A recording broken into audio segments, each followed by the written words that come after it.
We were discussing about Aristotle.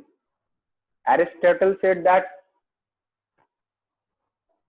man is a social animal, and regarding a state, उन्होंने कहा, क्या कहा है प्लेटो ने, अरस्तु ने, जो स्टेट के बिना है, either he is a beast or a god.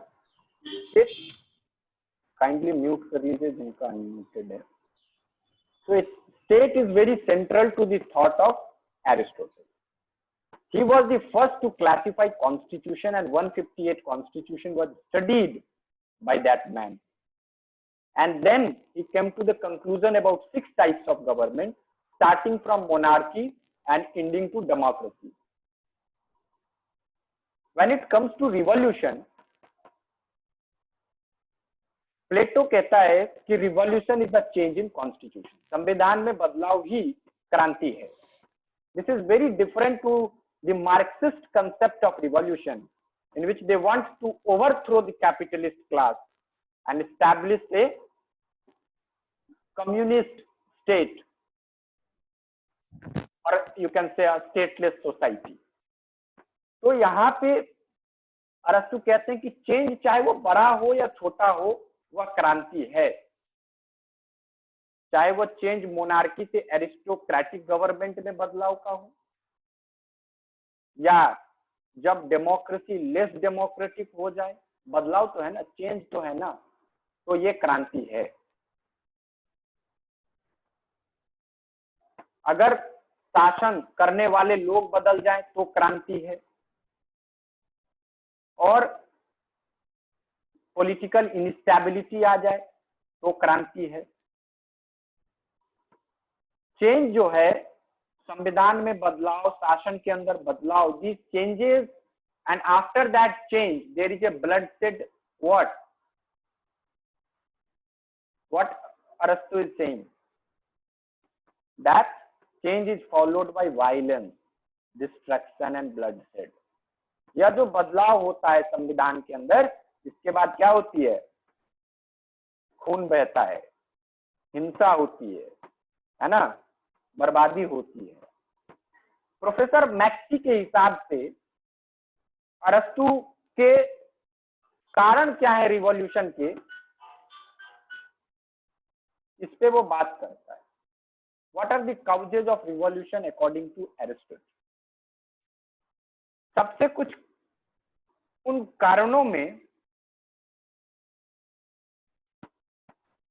Professor maxi बताते हैं कि सबसे बड़ा कारण है कि आपका मनुष्य का स्वभाव ही बहुत बड़ा कारण है.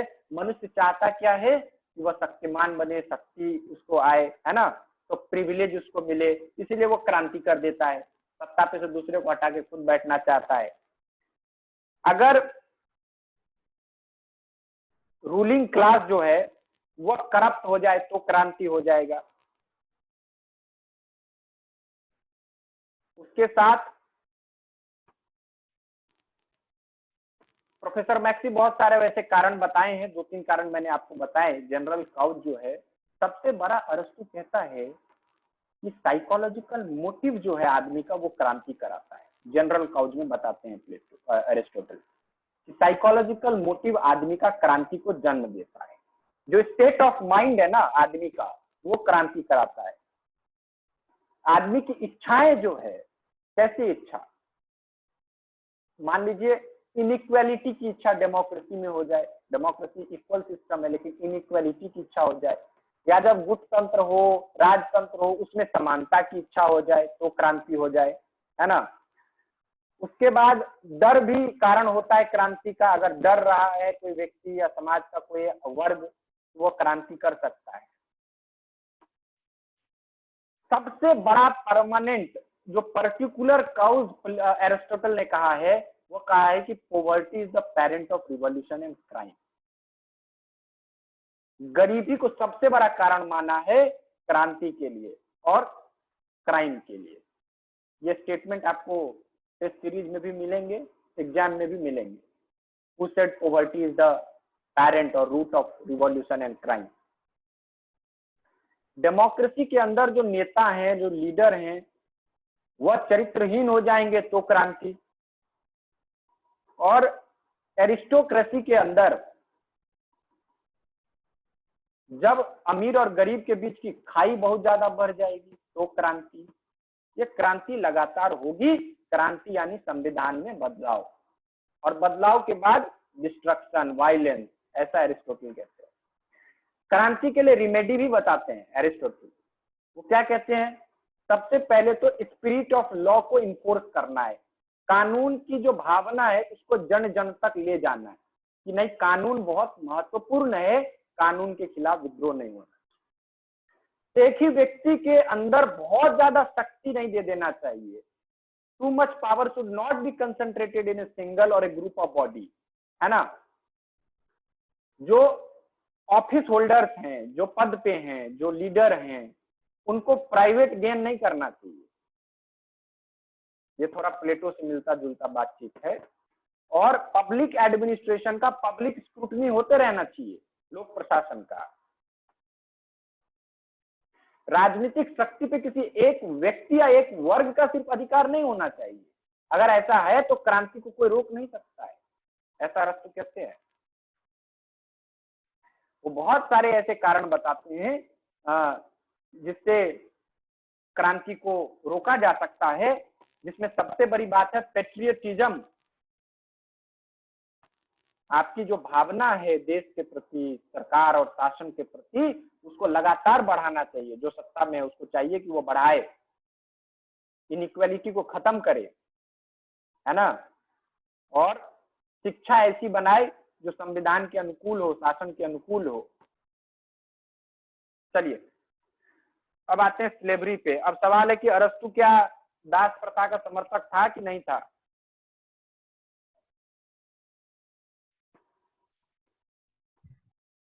नहीं था, नहीं था ना? हाँ। क्यों था? उसका कोई कारण बताया था क्यों था? हाँ जी, कोई बताएगा? Any one of you, what were the reasons that Aristotle gave to justify slavery? भैया उसने कहा था यह प्रकृति का नियम है कि श्रेष्ठ अधीनों पर शासन करते हैं। प्रकृति का नियम है यानी स्लेवरी, एक मिनट, प्रकृति का नियम है यानी स्लेवरी क्या है अरस्तु के लिए? प्राकृतिक है। एक क्वेश्चन में आप लोग किसी दिन डिस्कस कर रहे थे, मुझे याद आ रहा है। अकॉर्डिंग टू एरिस्टोटल स्लेवरी क्या है? नेचुरल है। देखिए अभी एक बात निकल के आई, और बताइए।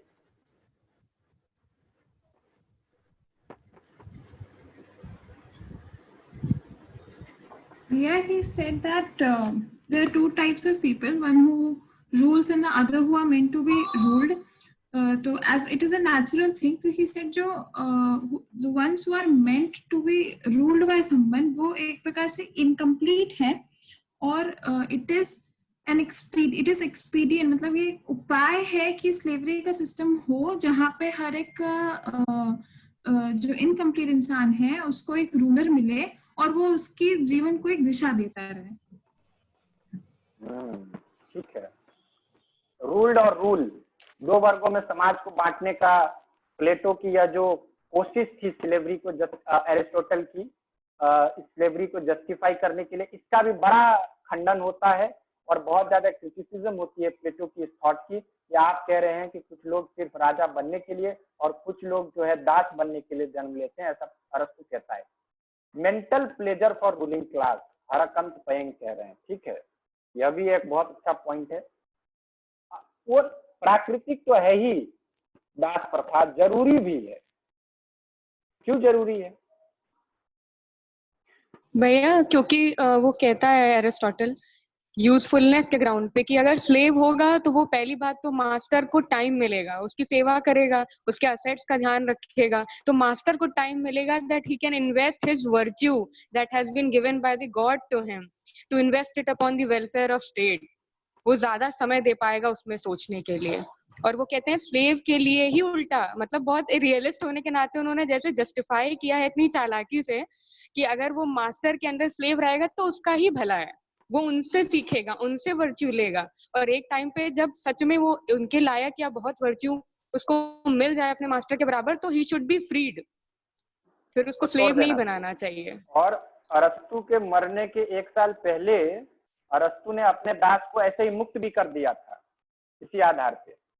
ठीक है, अच्छा पॉइंट है। यह it was necessary because it give time to the ruling class, it give time with those with the people with knowledge and expertise to maintain their time and effort in the work they wanted to do। House hold काम है, दूसरे ऐसे निरर्थक काम है जिसके लिए आप नहीं बने हैं, उसके लिए आप दास रखिए। अपना आपकी कीमती समय आप अपने उस काम के लिए दीजिए जिस काम के लिए आप बने। प्लेटो दरअसल परिवार की जब बात करता है, अरस्तु सॉरी प्लेटो निकल जा रहा है, तो अरस्तु जब भी परिवार की बात करता है वो कहता है इसमें पति होता है, पत्नी होती है, बच्चे होते हैं और दास होते हैं और संपत्ति होती है। संपत्ति का प्रावधान भी है, प्लेटो में नहीं था। पत्नी का प्रावधान है, प्लेटो में नहीं था। इनका शिष्य प्लेटो का जो है इनके खिलाफ इन सब चीजों को लाता है। वो कहता है परिवार के अंदर कौन कौन से रिलेशनशिप है। वो कहता है पहले तो एक पति और पत्नी का रिलेशनशिप जिसमें पति महान है, पत्नी उसके अंदर है। दूसरा रिलेशन है बच्चे और पिता का, पिता महान है, बच्चा सबऑर्डिनेट है। तीसरा रिलेशन है मास्टर और स्लेव का, जिसमें मास्टर जो परिवार का जो सदस्य है, जो लोग उसको रखा है, ट्राई किया हुआ है, वह प्रमुख है और दास जो है वो उसके अंदर है। इस तरह के रिश्तों की प्लेटो अरस्तु बात करते हैं। वो फिल्म आप लोग देखे हैं? हाँ, पद्मावत में ही तो है। वो जो रहता है, जो क्या नाम रहता है, चलिए, दासों का एक कॉन्सेप्ट एंशिएंट इंडिया में नहीं था, मिडाइवल इंडिया में मुस्लिम रूल के साथ मलिक कफूर है, दासी तो था। चलिए, तो अरस्तु का और कुछ जो महत्वपूर्ण है वो है कि ये स्लेवरी को जस्टिफाई करते हुए बताता है ये बहुत जरूरी है, इससे ऐसे लोगों को समय मिलेगा और जिनके पास अलग काम है करने के लिए।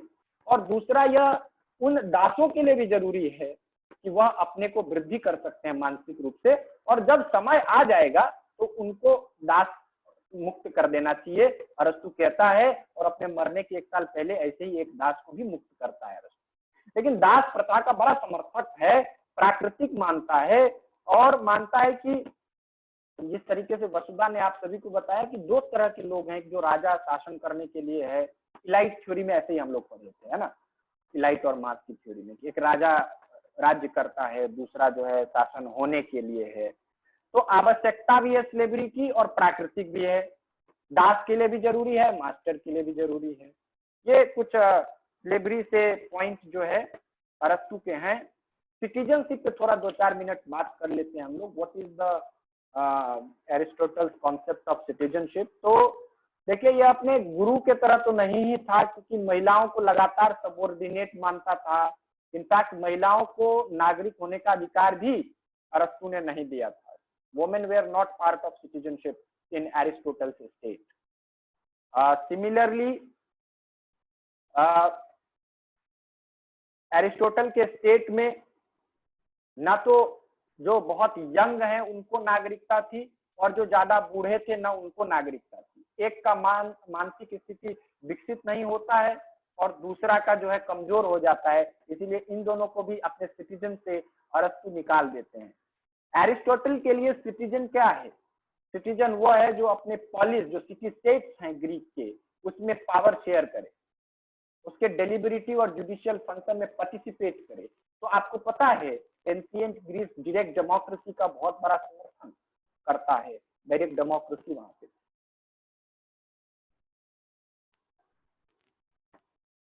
इसके साथ अच्छा नागरिक कौन है अरस्तु के लिए?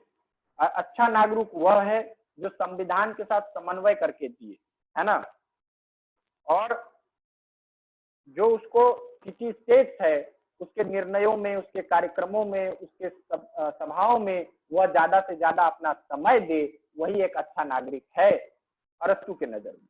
अरस्तु की नजर में राज्य की जनसंख्या कितनी होनी चाहिए, आप में से कोई बताना चाहेगा?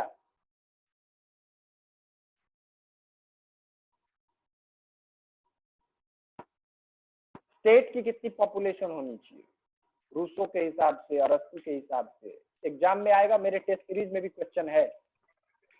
540 5040 जी जी, कौन कितने उत्तर? 5040 ठीक है, तो थोड़ा देख लीजिएगा कितना अरस्तु के अंदर है, कितना रूसो के अंदर है।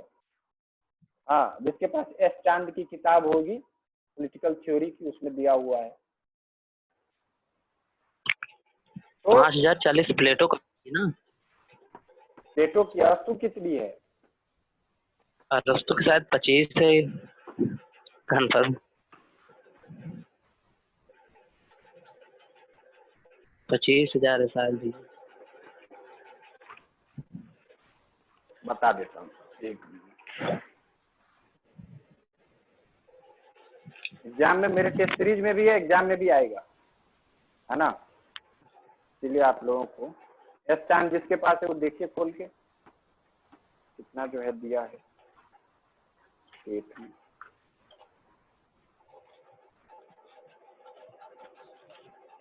देखिए प्लेटो के लिए जो है वो 5050 है,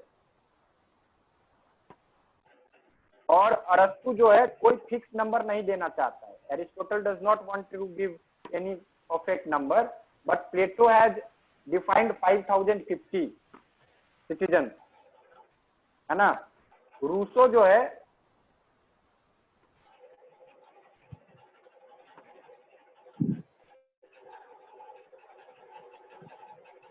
आ गया।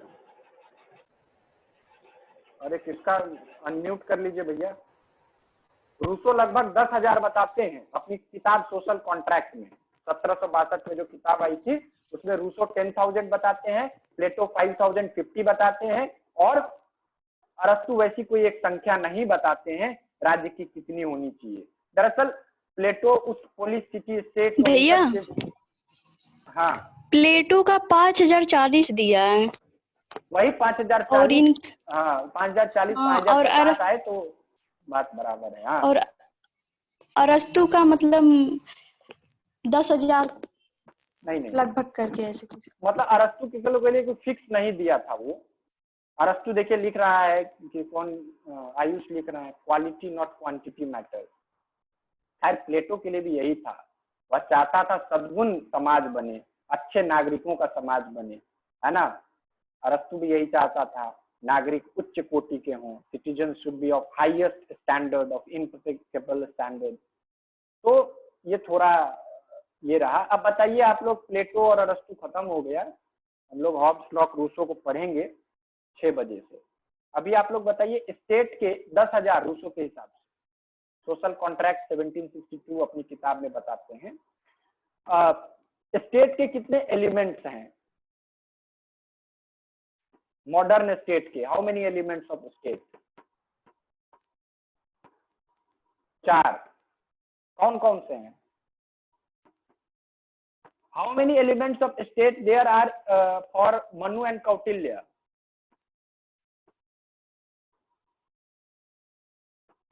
टेरिटरी, गवर्नमेंट, पॉपुलेशन और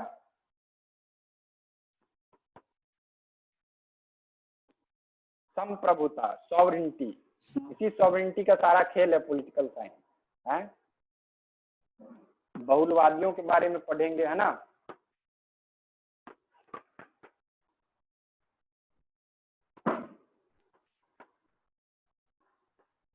चलिए तब तक आप में से ऐसा है कि अब 4 हो गया ये concept of sovereignty state. Hobbes, Locke, Rousseau और मार्क्स बचे हुए हैं। आप में से आनंद जो है मार्क्स के बारे में बताएंगे, मार्क्स के थॉट के बारे में, ठीक है? और फिर हम लोग हॉब्स, लॉक, रूसो को पढ़ेंगे 6 बजे से। हाँ आनंद, हाँ भैया बताइए मार्क्स का क्या क्या थॉट इंपॉर्टेंट है, कौन कौन सा स्टेटमेंट इंपॉर्टेंट है?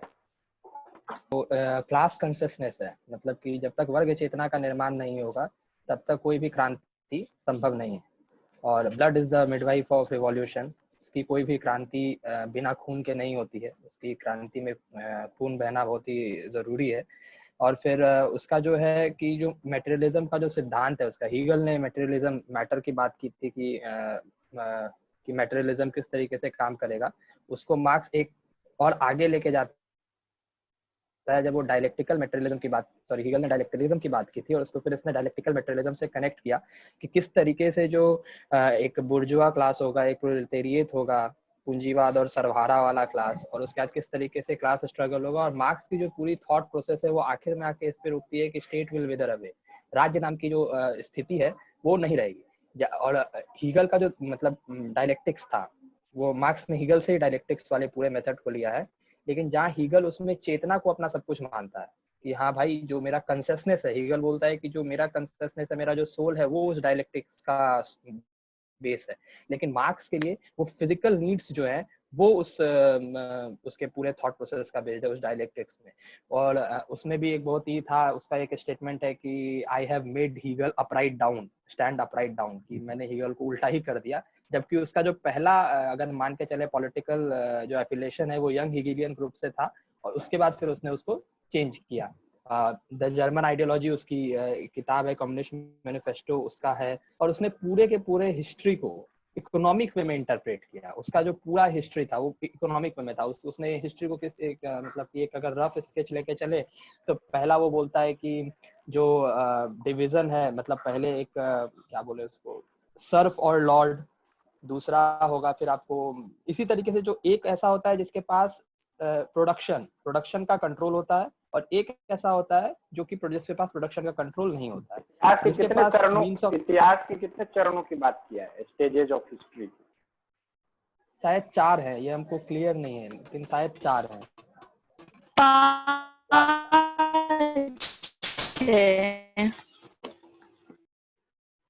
थ्योरी ऑफ सरप्लस वैल्यू है उसकी, कि जो उसका मानना है कि जो सरप्लस वैल्यू की थ्योरी है उसमें उसने अपने पूरे सरप्लस वैल्यू का थ्योरी बताया था। बेसिकली वो जो है वो वर्ग संघर्ष है, उसका क्लास स्ट्रगल ही सब कुछ है, कि क्लास का स्ट्रगल होगा, उस किस तरीके से काम होगा, किस तरीके से जो दो वर्ग हैं, जो प्रोड्यूसर क्लास है और जो दूसरा क्लास है जो उसकी सेवा करता है, वो किस तरीके से लड़ेंगे, क्रांति होगी, और एक टाइम ऐसा आएगा जब प्रोलेटेरिएट जो है वो बुर्जुआ को डिस्प्लेस कर देंगे, और उसके बाद फिर एक टाइम ऐसा आएगा जब कम्यून्स का निर्माण होगा, और उसके बाद फिर आगे जाके वो पूरे एकदम एक डिटेल्ड एनालिसिस करके बताता है कि कैसे हम एक ऐसे स्थान से जहाँ पे बुर्जुआ प्रोलेटेरिएट के ऊपर शासन करते हैं, से हम एक ऐसे स्थान पे पहुंचेंगे जहाँ राज्य नाम की संस्था एग्जिस्ट ही नहीं करेगी। एंजल्स ने उसका बहुत हेल्प किया है, एंजल्स उसके कोई मित्र थे, और फिर एंजल्स ने उसकी तीसरी किताब थी, तीसरी किताब उसकी मृत्यु के बाद लिखी गई थी, क्योंकि पहला दूसरा के बाद तीसरा उसका पूरा नहीं हुआ था और उसकी मृत्यु हो गई थी। तो इसलिए ये भी कहा जाता है कि उसकी तीसरी किताब पूर्णतः उसके विचारों को रिप्रेजेंट नहीं करती है, तो उसकी तीसरी किताब को उसके मित्र एंजल्स ने ही कंप्लीट किया था।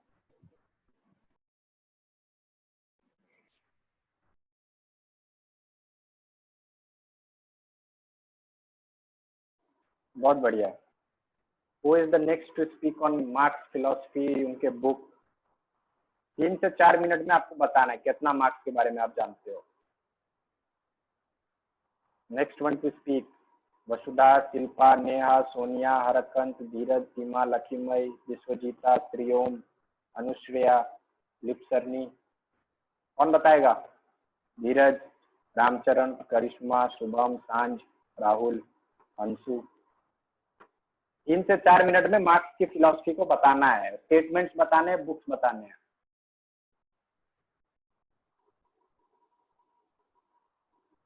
जल्दी करो।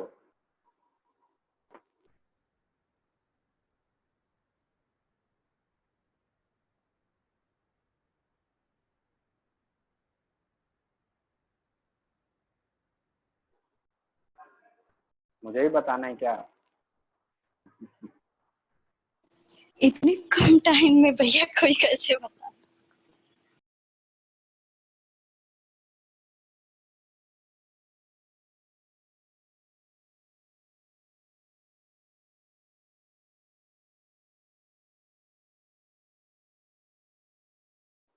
मार्क्सिज्म फिलॉसफी के लिए कहा जाता है, and about Marx also it is said that you can understand Marxism in 5 minutes You can understand, you might not understand Marxism in 5 months, or it may take 50 years to understand Marxism.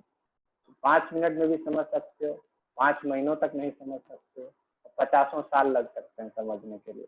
मार्क्सवाद ऐसा philosophy. भैया हाँ जी। हाँ, थोड़ा बहुत जो मतलब मेरा मार्क्स के बारे में एज अ रीडर जैसे मैंने पढ़ा है, अगर मार्क्स को ये कहा जाए that he is one of the recent and the last great critic of the western intellectual tradition. उन्होंने सबको चुनौती दे दी। जो ग्रीक ट्रेडिशन ऑफ थॉट था उसमें एक सी चेंज लाते हुए एक modern methodology of social science उसको उन्होंने जन्म दिया। ही कोई भी अतिशयोक्ति नहीं होगी अगर उन्हें कहा जाए that he is the father या propounder of the modern socialism and communism. वो उन्हीं से आता है। और उन्होंने जो लिंक एक जोड़ा इकोनॉमिक और इंटेलेक्चुअल लाइफ के बीच में, वो बहुत इंपॉर्टेंट है। उनका एक स्टेटमेंट बहुत अच्छा है कि वो उन्होंने कहा था कि philosophers have only interpreted the world in various ways. The point, however, is to change it. तो वो एक रेडिकल उनका एक मेथोडोलॉजी था इसको लेकर। और बाकी उनके थॉट्स के बारे में तो अभी आनंद ने जो मेंशन किया, डायलेक्टिक्स उन्होंने हीगल से लिया। फिर वो चेंज ऑफ हिस्ट्री को बताते हैं that the history hitherto existing has been the history of class struggle. फिर वो डायलेक्टिक को एक कदम बढ़ के डायलेक्टिक मटेरियलिज्म में इकोनॉमिक डिटर्मिनिज्म, उनका doctrine of surplus value, doctrine of class struggle और डिक्टेटरशिप ऑफ प्रोलेटेरिएट और विदरिंग अवे ऑफ स्टेट की बात करते हैं। वो कहते हैं that state is an instrument of exploitation. जी भैया। तो स्टेट क्या है? एक्सप्लॉइट करता है ना, एक्सप्लॉइटेशन का एक पार्ट है स्टेट। मैं ये बताओ कि द फिलॉसफी ऑफ पॉवर्टी नाम की किताब किसकी है? मार्क्स से रिलेटेड है।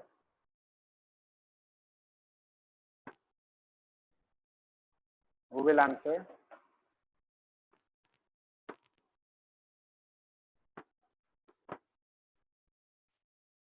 कम्युनिस्ट मैनिफेस्टो कब आया? Who will answer? 1948 में आया। अनुश्रेया 1848। अच्छा जी। मार्क्स की मृत्यु कब हो जाती है जी?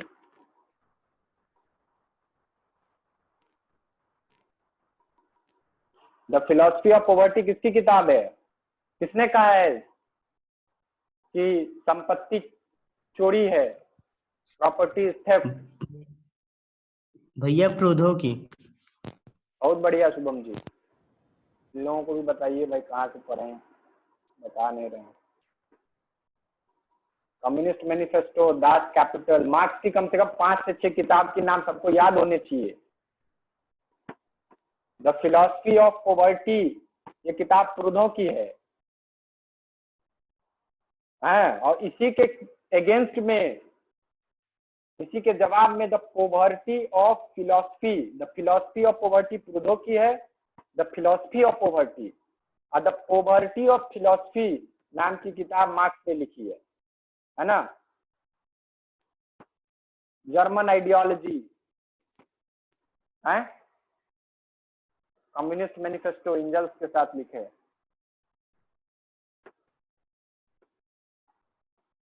अपने राज्य को कैसा मानता है? शोषण तंत्र मानता है ना। राज्य कैसा है? शोषण करने वाला है। 2 वर्ग हैं, एक पूंजीपति वर्ग है, दूसरा सर्वहारा वर्ग है। दोनों के बीच क्या होता है? संघर्ष होता है ना। एशियाटिक मोड ऑफ प्रोडक्शन की बात किया है, द्वंद्वात्मक भौतिकवाद, द गोथा प्रोग्राम देखिए लिख रहे हैं आपके भाई लोग, है ना। यहूदी से पहले ये है, बहुत धर्म परिवर्तन ये भी करते रहे अपने जीवन में।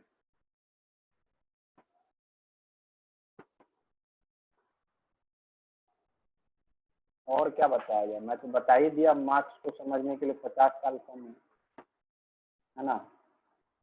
नियो मार्क्सिस्ट बड़े हैं आजकल, क्रिटिकल स्कूल, फ्रैंकफर्ट स्कूल, ये सब नियो मार्क्सिस्ट हैं। एंड्रयू गुन्नर प्लैंक के बारे में पढ़े हैं, वालरस्टीन के बारे में पढ़े हैं, है ना। ये सब नए मार्क्सवादी हैं। मार्क्स की फिलॉसफी को ग्रामसी ने इंटरप्रेट किया है। है ना।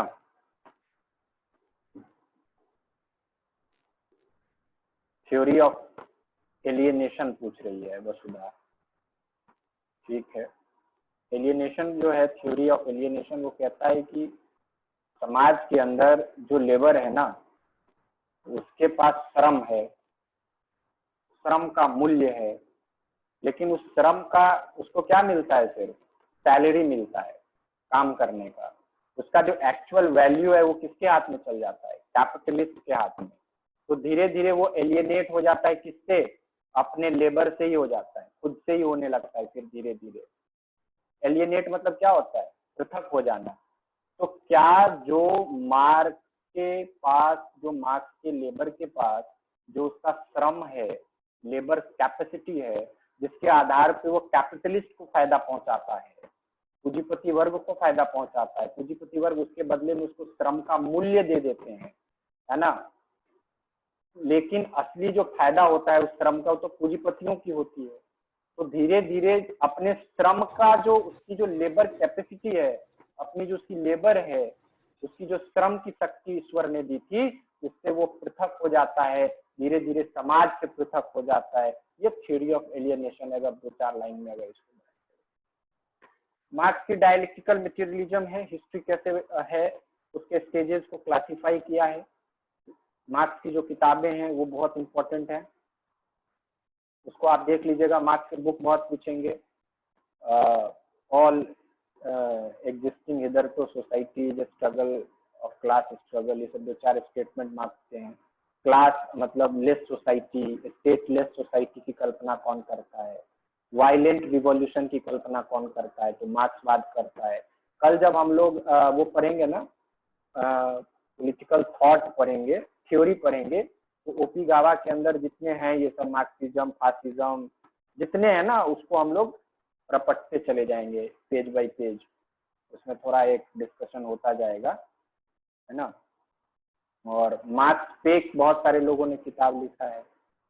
मार्क्स यूटोपियन सोशलिस्ट किसको कहते हैं, वैज्ञानिक समाजवाद ये देते हैं, साइंटिफिक सोशलिज्म। लेकिन मार्क्स अपनी किताब में ही यूटोपियन सोशलिस्ट बताते हैं किसी को। ये लोग जो हैं वो यूटोपियन सोशलिस्ट हैं। किसके लिए बोलते हैं मार्क्स, ये आप लोग बताइए। एंगल्स। अरे भैया, एंजल्स के लिए काहे बताएंगे, तो उनका मित्र था, मित्र को क्यों वो ऐसा कहेंगे, बताओ आप लोग ना। हेगल इज भैया, ऑल्सो, किसको वो भैया बताओ। हाँ जी भैया रॉबर्ट ओवन सेंट साइमन और उसको फुरियर, चार्ल्स फुरियर फुरियर। थे। बहुत बढ़िया, बहुत बढ़िया। कौन जवाब दिया है भाई,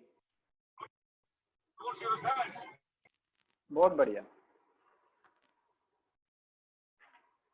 एक बार आप कमेंट कर दीजिए, ये लोग भी लिख लें ताकि नाम, है ना। फेबियन सोशलिज्म का नाम सुना है आप लोगों ने, फेबियन सोशलिस्ट कौन से देश से संबंधित है, ब्रिटेन से भैया। Jawaharlal Nehru was very much impressed by that. Actually Jawaharlal Nehru जहाँ पे उन्होंने अध्ययन किया, he was very much influenced by Professor Lasky and George Bernard Shaw, Lasky, Annie Besant herself. These people were very much associated with Fabian socialism, है ना। George Bernard Shaw, Graham वल्लास की किताब कौन सी है, नहीं पता। बहुत बढ़िया, बहुत बढ़िया। कुछ नहीं पता होना चाहिए, पता करके क्या करेंगे। Human nature in politics. German ideology कब लिखा, कम्युनिस्ट मैनिफेस्टो कब लिखा, है ना। टेलर कहते हैं कि कम्युनिस्ट मैनिफेस्टो कुरान की भांति पवित्र है। 5 तरीके की बात करते हैं सोसाइटी की इवोल्यूशन में। प्रिमिटिव कम्युनिज्म, स्लेव सोसाइटी, फिर फ्यूडल समाज बनता है, कैपिटलिस्ट आते हैं, सोशलिज्म आएगा, कम्युनिज्म आएगा, है ना। सबको बताऊंगा नहीं मैं, उसी पे 15-20 मिनट लग जाएगा। मार्क्स की हिस्ट्री के अंडरस्टैंडिंग मैं आपको इम्पोर्टेंट बता रहा हूँ क्या क्या है। डेमोक्रेटिक सेंट्रलिज्म चाइना से है। लेनिन ने क्या कहा है? Imperialism is the highest stage of capitalism, है ना।